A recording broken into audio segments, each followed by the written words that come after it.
Hey guys, welcome to my channel. मैं गुंजन जैन और आपका स्वागत करती हूँ गपशप विद गुंजन में। मोबाइल पर चैटिंग, कंप्यूटर पर टाइपिंग करने के बाद क्या करते हैं आप? अंगड़ाइयां लेने का मन करता है। हाथों को कितनी तरह से तोड़ा और मरोड़ा जा सकता है ये पता हमें जब ही चलता है जब हम कोई ऑफिस या मीटिंग में बैठे हों। वहां हम अंगड़ाइयां नहीं ले सकते क्योंकि अटपटा लगता है। उंगलियां चटकाने के बारे में क्या विचार है आपका? अब चटकाने मत लग जाना, पहले ये वीडियो देख लीजिए कि इसको चटकाने से क्या होता है और ये चटकती कैसे हैं। आपने अक्सर घुटनों, टखनों, कमर और उंगलियों को चटकाते और तड़काते हुए देखा होगा। बचपन से ही हम सुनते आ रहे हैं कि उंगलियां चटकाने से हड्डियां कमजोर हो जाती है और गांठियां पड़ जाती है।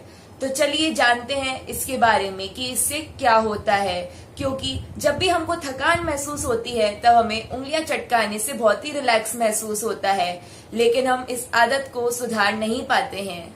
तो सबसे पहले हम जानते हैं उंगलियों को चटकाते समय आवाज आने का कारण क्या है।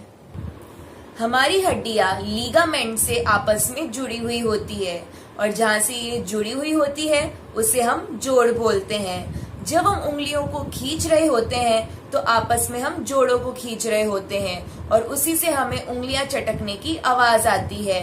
घुटने, कोहिनी और उंगलियों के जोड़ों पर एक विशेष प्रकार का द्रव पाया जाता है जिसे हम सानोवियल फ्लूइड कहते हैं। ये फ्लूइड जोड़ों को रगड़ खाने से रोकता है और इसमें ग्रीस का काम करता है।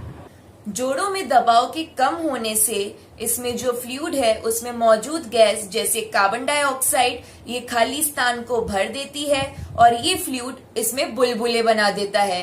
तो जब हम उंगलियों को चटकाते हैं तो ये बुलबुले फूट जाते हैं और इसमें से चटकने की आवाज आती है। और जब हम उंगलियां चटकाते हैं उसके बाद इस बुलबुले में गैस भरने में 15 से 30 मिनट का समय लगता है। इसीलिए जब हम इसको चटकाते हैं तो उसमें से वापस आवाज नहीं आती है। इससे ये समझा जाता है कि हम ज्यादा बार उंगलियों को ना चटकाएं क्योंकि इससे हड्डियां कमजोर होती है। कभी कभी करना अच्छी बात है, लेकिन ज्यादा करने से हड्डियां कमजोर हो जाती है और हड्डियों में परेशानी हो जाती है। अगर आपकी उंगलियों को चटकाते समय इसमें दर्द महसूस हो तो डॉक्टर को कंसल्ट करें। तो ये था मेरा वीडियो को पसंद आने पर लाइक एंड शेयर जरूर कीजिए और मेरे चैनल को सब्सक्राइब करना भी ना भूले। Thank you.